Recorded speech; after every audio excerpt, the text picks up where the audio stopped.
here's the thing. For everybody listening, don't make the same mistake the Bengals just did in any facet of your life. People are going to get hurt. It's the hockey season. And if they want to make the deep run to the playoffs, they're going to need players. And Ben Hutton's a good defenseman that can help. I don't think they will. If they don't have Anthony Davis, I'm saying it right now. If Anthony Davis is out for the playoffs, they don't make it out of the first round. I was very tempted to just put defense. What about the Jared Cook play on the sideline? And then Mason Crosby's 55-yard field goal or something like that. That was a good one. Come on, Austin and I have been saying this ever since Joe Burrow got injured. I just do not see Harden putting in the same amount of effort into each game. And I honestly believe that's why he hasn't won a championship yet. That's a perfect name. What you said, name brand players. Like, it's not the great value Target brand toilet paper or whatever. It's the Charmin Ultra Strong. I swear we didn't script that. Fultz is injured, and he really hasn't lived up to the potential of being the number one overall pick when he was selected by the Sixers. Like you said, Ovechkin, he's getting older. He hasn't been playing as well as I imagined. He's one of the greatest goal scorers of all time, but he hasn't started off this season as hot as I would hope. How is Joe Burrow going to get the ball to them if his butt is already on the ground and he finally decides who to throw to? I don't really think the Dodgers are going to make the World Series this year. I feel like they'll make it to the NLCS. And then I want to talk about the Fernando Tatis extension, because that really surprised me. Because he's so young. You see the Chiefs beefing up their O-line, and then you have the Buccaneers beefing up their defensive line. Ingrained in the life of Tom Brady and what winning actually looks like, I think will be a very good move for Bruce Arians and this Bucs organization. Hi, I'm Jeff Allen, and you're listening to Outsiders Opinions with Kevin and Austin. What's up, y'all? Welcome to our NFL Opinions of the Week. Today we will be reviewing it was Super Wildcard Weekend, and with the Monday Night Football thing, and then we'll do some predictions with the matchups. However, Austin, I said it was Super Wildcard Weekend. It still was not good, in my opinion. It did not live up to the hype I thought it would be. And do you agree it did not live up to the hype? Oh, 100%. I did not disagree. I mean, I disagreed with adding another playoff team, as I do with most sports. I don't like adding playoff teams. Teams don't deserve it, and I think this kind of proves it. I think if the games were different, that there would have been a closer matchup, especially between, the Chiefs just should never have played the Steelers. And the Steelers actually played valiantly. They played well for their standards this season. And credit to them for making it when they did add another team. But, I mean, the Eagles didn't beat an entire playoff team the entire season and made the playoffs, and were down 31 to the Bucs. I'm just against they should go back to 6. You know what? Let's not stop at 6. Let's get rid of 6. And there's just 5. No, I like 6. 6 is the perfect amount. I don't know. I feel let's make it more restrictive. So, no, I'm fine with 6. 6 is the right amount. I think if you had a 7 seed, like if the Patriots played better against the Bills and that was a close game, I think you can make an argument for it, because the AFC was just so wild. But when the Bills really took out 20 years of pain on the Patriots, that was pretty bad. Patriots were 6, and then I'm also talking about Steelers were 7. But, yeah, and there's also a team in 6 that won this weekend, but we'll get to that eventually. Oh yeah, but we don't have to talk about that. 6 is the perfect amount. 6 seed? I didn't know that. I thought they were the 5 seed. So I didn't. Well, then they just should have played better and got the 5th seed, so they wouldn't miss the 6th seed. No, the top 6 seeds are how it should be, because there's 32 teams, 12 teams making it. Yeah, it's the right amount. I mean, in the MLB, there's 30 teams, 10 teams make it. That's why I think 5 is the best for the MLB, 12 is the best for the NFL. So I'm fine with 6. I think with 2 extra teams, you have 2 extra teams making it and 2 extra teams added to the league. I think that's the right amount. But let's just go into the first game, the most controversial game, a game that got, I think, some refs may be fired because of what happened. They obviously aren't going to be performing again this playoffs because of what happened, and If I was a Raiders fan, I'd be pretty mad because of that one touchdown. Whistle blows mid play. Tyler Boyd catches a touchdown pass, and it really did change the game. That is a touchdown. Yeah, it's weird because whenever I listen to it, I hear a whistle after.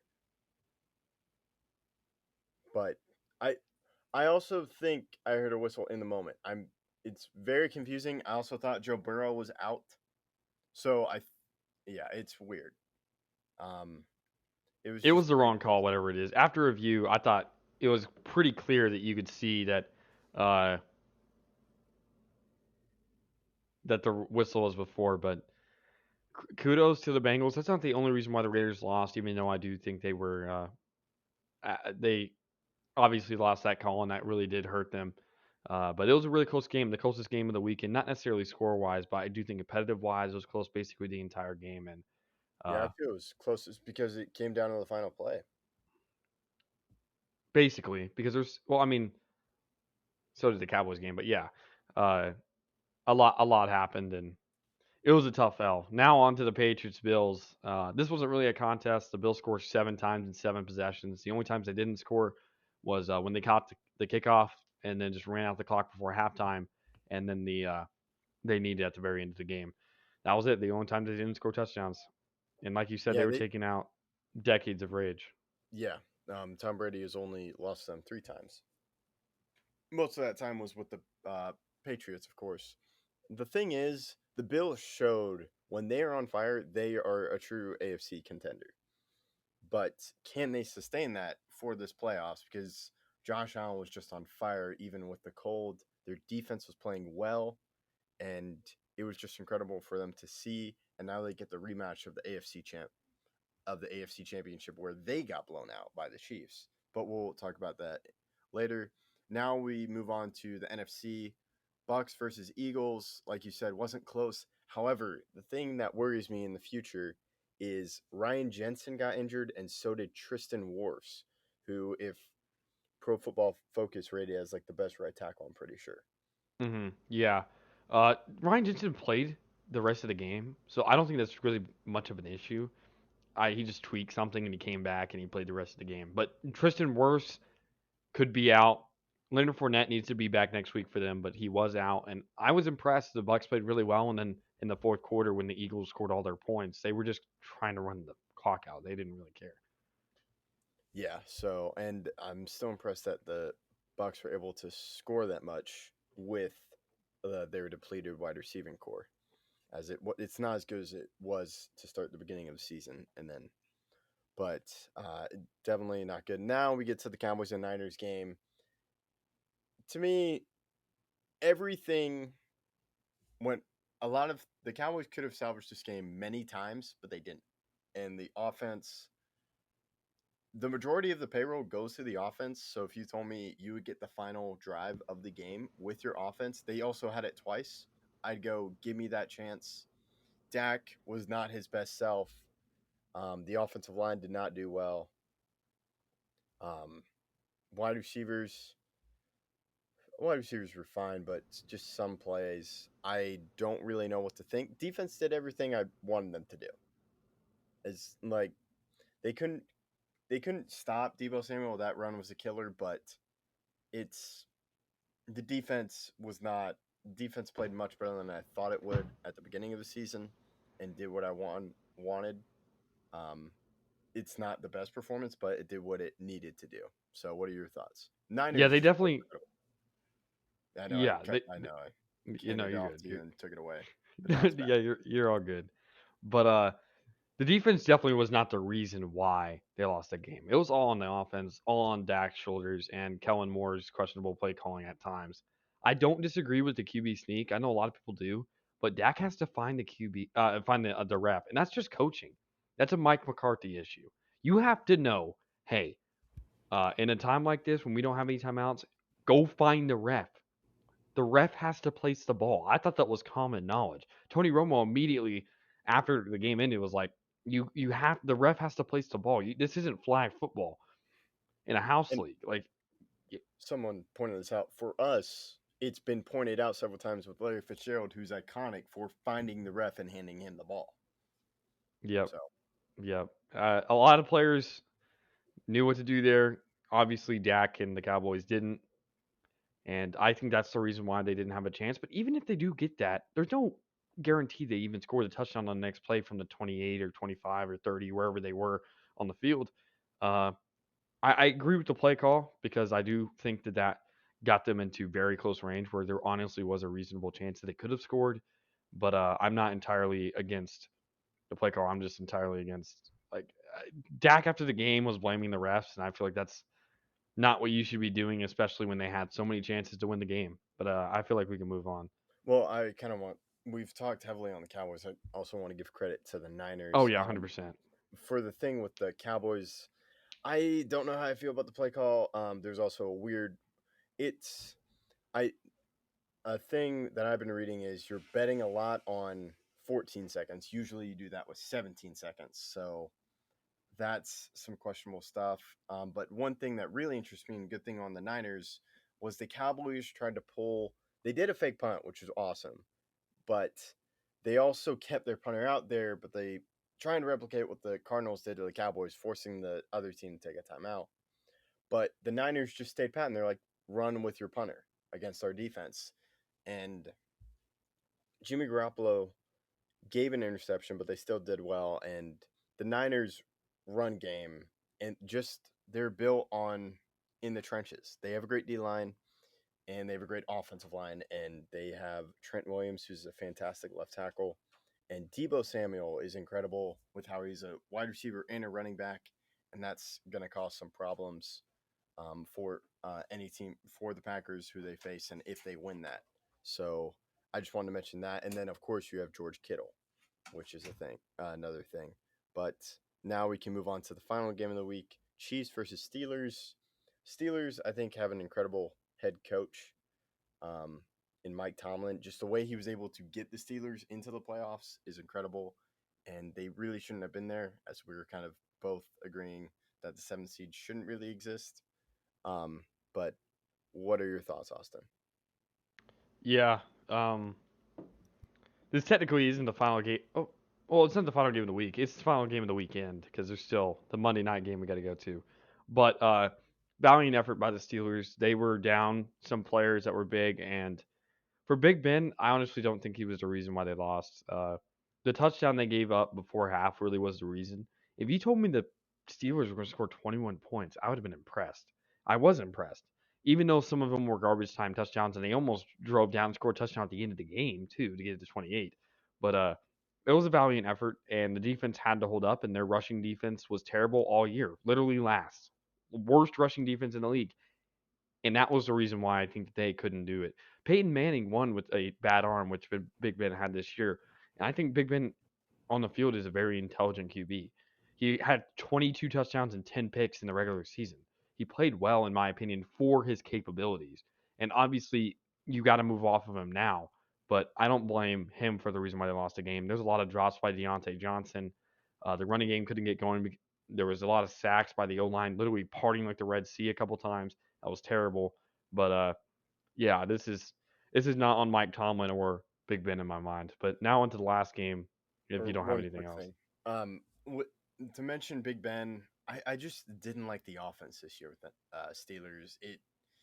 I didn't like how it. To your point, running game not good. I think you need a strong running game, as you mentioned. It's just the offense. I think they need to fix that. No matter who they get as their QB. Yeah, they had a lot of rushing yards. Najee Harris had 1,200 this year on the dot. But their O line was just terrible when it came down to it. And I think that's a big reason why Big Ben couldn't have time. And that's not what the Broncos had. The Broncos that year they won the championship had a good O line, and they had a good run game with C.J. Anderson and core. So O line is very important with older QBs, as we've seen with Tom Brady. If you can get to Tom Brady, he's human. But if you don't get to Tom Brady, you'll lose. That's the equation. You have to get to him, and if you don't, you're going to pay the price. But obviously, I'm not comparing Tom Brady to Big Ben right now because Tom Brady is still probably the best QB in football in my mind. It depends. Tom Brady, I would probably take him right now. not for the foreseeable future, probably because I think there are some more talented quarterbacks than Brady, but Brady just wherever he goes, he brings Super Bowls, and I'm curious with how long he stays with the Bucks and what he does with the Bucks. I'm wondering if you can divide his career into 3 different parts, and they're Oh yeah, both I've already seen this. good Hall of Three, Fame. three Hall of Fame. He already has that right now. He's played Well, you 21 too. seasons. I don't know about the like. I don't know if it's definite for this third one. If he stays a couple more years and makes it to the Oh no, playoffs it's a couple this times. last 7. Oh yeah, it's definite. No, Now I'm talking about. the So you middle, split. the middle I'm talking 7. about when he starts. A Buck. That's his own Hall of Fame career. Oh, Like you split he 2 may get times in the 4 Patriots. eventually. 4 different Hall of Fame cases if he could do it. If he could play long enough. If he could play 24 and do 6, 6, 6, 6, yeah, he may be able to get 4, but it depends. But 20. yeah, his Oh, Bucks 24 years. Gotcha. yeah. His Bucks career so far has been very, very, very impressive. And while you may not want him for the long term, I would. I think he's probably the youngest QB in the league come, or playing like it. Did you see he's the oldest? Older than all the NFC coaches. It's not all NFC coaches; it's all NFC opponent Oh, coaches. Because NFC opponents in the he's playoffs. not Yeah. older than Bruce Arians, but Well, he's no. older than all of the other. Yes, Sean McVay, Matt LaFleur, and Kyle Shanahan. Yeah. And surprisingly, Sean McVay is the youngest of all of them. Speaking of Sean McVay, we'll go to the Rams versus Cardinals divisional matchup. Rams just came into play, and the Cardinals just didn't. They didn't seem. They were You on saw a the down pass by spiral. Kyler, right? Yeah, Kyler was just That's trying to quite get possibly the away. worst play I've ever seen. Quite possibly Yeah, the worst play. You got to just take the safety. You're still down by 2 scores, 16. Take the safety. That's just an intelligence thing. You got to tell the guy, you're going down. Don't just chuck it over your head. I don't know. I really don't know what he was doing, and it he. kind of. Yeah, he was just trying to get rid of it, but he's young and he'll know next time. Okay, I'll just get out of it, or I'll take the safety. But I'm curious what happens to Cliff Kingsbury. I think he stays, considering the fact that they made the playoffs this year. I think he deserves another year, especially because D Hop was out and he had other injuries. J.J. Watt was out for a significant part of the season, and I don't think he was 100% when he played Monday night.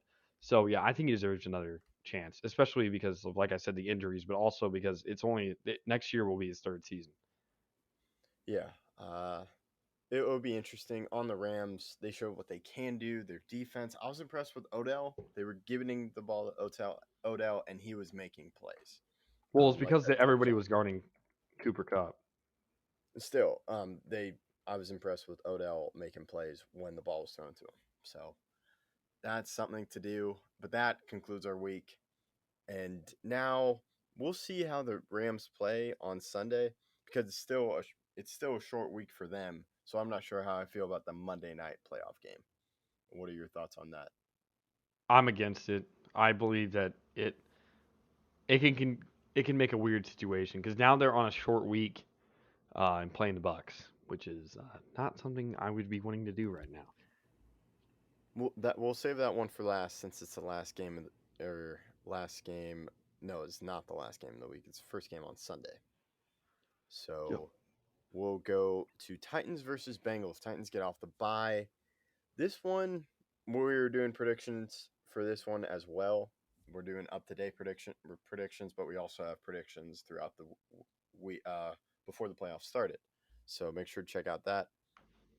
So Titans versus Bengals, they get a healthy Derrick Henry, and I think it's going to be a close game. I hope it's a close game. The thing with the Titans is they have a great run game. They also have a good quarterback. And if Julio Jones starts playing well with A.J. Brown, that's good. But the thing with the Bengals, and I just can't understand it, you and I were both for Penei Sewell and against Jamar Chase because offensive line. The offensive line issues still exist with the Bengals, but the chemistry between Joe Burrow and Jamar Chase is incredible. And I was amazed at the Raiders and Bengals game of just how that's he kept the ball kept going to Jamar Chase and he kept making plays no matter who was covering him. So I think if Burrow and Chase are doing well. That's good. And you also have a solid wide receiving core outside of that. But Jamar Chase is Joe Burrow's guy. I'll be interested to see how that happens, but I'm picking Titans because of Derrick Henry. Yeah, I'm also picking Titans. What score? Because I picked 25-14 for mine. 25-14. So I'm guessing you have a safety in there? No, just a lot of field goals. A lot of field goals? Okay. A lot of field goals. And A lot probably of maybe a missed extra point. That'll make it a lot easier. Okay. So my score, let me do this. I'm probably going to go 30-24 Titans. Yeah, Derrick Henry's supposed to be back, and I don't think the Bengals' rush defense is going to be good enough. They have a decent D line, but because of injuries, I don't know how healthy they'll be. And the blitz attack on Joe Burrow, I don't know if he's going to be able to get the ball out enough. So it's going to be a tough game. And now we go to the Packers versus Niners. I'm hoping this is a close game, but I'm afraid it won't be because the Niners are injured and they did everything they could to give away the game to the Cowboys. And I don't see the Packers giving away the game or not taking advantage of the Niners giving away the ball or giving away the game. The Niners just have an incredible run scheme. It's incredible what they do. Elijah Mitchell was drafted in the 6th round. He looks great. And then Deebo Samuel, as I mentioned, there's also George Kittle. But the thing is, Jimmy Garoppolo has to play well in order for the Niners to have a chance to beat the Packers. So I'm going to go Packers 34-17.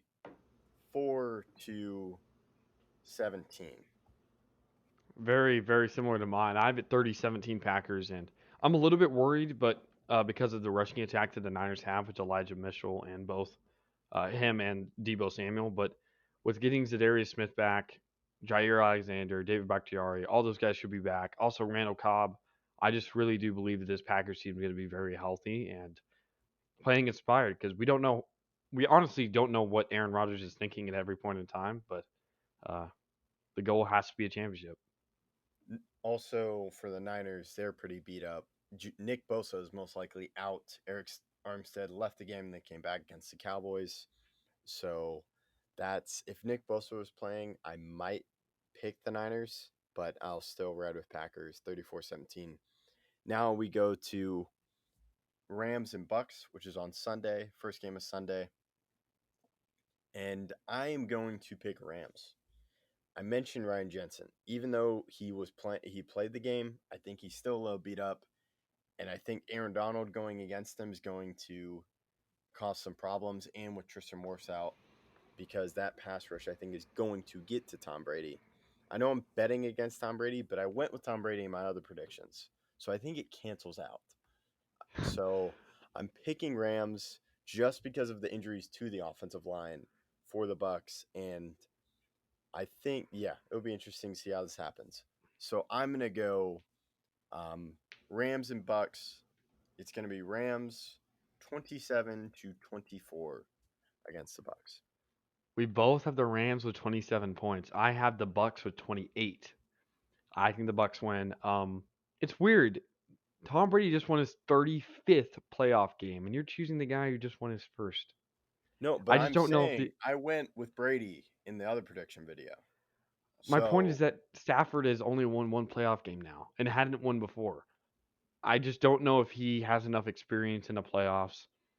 I don't know if the defense for the Rams can hold Mike Evans and Rob Gronkowski completely quiet. And if Leonard Fournette comes back, which I believe he will, it's gonna be a hard team to play against the Bucks. And with the Bucks defense being relatively healthy, completely healthy, basically, I don't know if the Rams can get enough offense going. As long as they can stop wide receiver screens, which is really what killed the Bucks last time they played them earlier in the season. I definitely think it's gonna be a close game, but I think it's gonna be very hard for the Rams to win because I don't know if they have enough experience with like Odell, who just won his first playoff game. Matthew Stafford just won his first playoff game, and Andrew Whitworth I think will be fine, but he pulled a Ryan Jensen. He went out for a little bit because of he got hurt. He was messed up a little bit, but if Andrew Whitworth, their best lineman's anything less than 100%, there's going to be a field day by Shaq Barrett. Well, yeah, Jason Pierre-Paul is also might be out, so I'm picking Rams just because of that defensive line. Even with the quarterback, you do make a good point with Matthew Stafford winning his first game, but who knows? So we'll see. Now we go to our final game of the divisional round. It's Chiefs versus Bills. I am going to go against myself once again, and I'm going to pick Chiefs 34-31. I think the Chiefs, while they did blow out the Steelers, the Bills also blew out the Patriots. I think the Chiefs are going to stay more consistent, while I don't know if the Bills can stay consistent and be prepared for the Chiefs. I think the Chiefs recognize how they failed against the Bills during this regular season, so they're going to be well prepared for the Bills and just leave the Steelers game in the rearview mirror. I'm not sure if the Bills do that, so that's why I'm riding with the Chiefs. The Chiefs win wasn't convincing though. They fumbled, allowed a defensive touchdown. Their offense was stagnant for a quarter and a half, and that can't happen against the Bills, especially if they get hot. The Chiefs' defense, I think, is not good enough to win a championship, and the Bills have the best defense in the league statistically. So I'm taking the Bills 31-28. I just think that their defense will allow some points, but with I'm not confident in the Chiefs defense. I haven't been all year, and they're gonna have to prove me wrong again. The thing you said, if Bills are hot, I'm not sure if the Bills play hot in this game, and that's why I don't know. Their I'm their riding with the offense Chiefs. was perfect. They shot perfect from the field, basically. But they've shown flashes, and then they go to lose to the Jaguars. The Chiefs have lost to every team that's left in the playoffs in the AFC. I just don't know if the Chiefs have it. Chiefs also have more experience, so I'm going to ride with the Chiefs on this one. But I also went with the Bills. It's not in like the other Bills have no matchup. experience. The Bills make it to the AFC Championship last season with the majority of their players that are already on the team. Patrick Mahomes has been to three straight AFC Championship games, 2 straight Super Bowls. I don't think that is much of an advantage when you consider the fact that you they said they consistently have experience. They were in the AFC Championship last year, and I'm like, well, Patrick Mahomes has been there 3 straight times. That's true, but their team is worse than they were the other 2 times. Their defense is just not as good as it was, and I don't know if they can stop Josh Allen. We thought the Patriots defense was going to do something against Josh Allen, and it did nothing. It did nothing. We'll see. I don't know. It's going to be. I just don't I think the hope Chiefs. these are good. I hope. Oh, these games I hope all of the games are good. I hope all 4 are close. Yeah, if they're close, I'm happy. But if they're blowouts, I'm not going to be happy because like this season was so wild. Like the Ever playoffs gotta be since, wild. yeah. Ever since there hasn't been a good playoff game since the. Oh, it's been a very long time. The NFC Championship, Packers Bucks was a good game. That was decided by 5. That was really the last good game in the playoffs. Yeah. Like good game. I guess the Raiders Bengals, yeah, but the percentages of good games versus not good games over the last 2 playoffs has been very one-sided ever since they added the 7th seed, which I just still think is questionable. Yeah, we'll see. But it's all about money. Yeah, it is all about money. But I think we'll see how it goes. Maybe I'll give it one more year, but they probably won't change it anyway. But we'll see how it happens, and we'll be back to talk about more playoff games next week after we see what happens this coming week. Thank you for listening to Outsiders Opinions.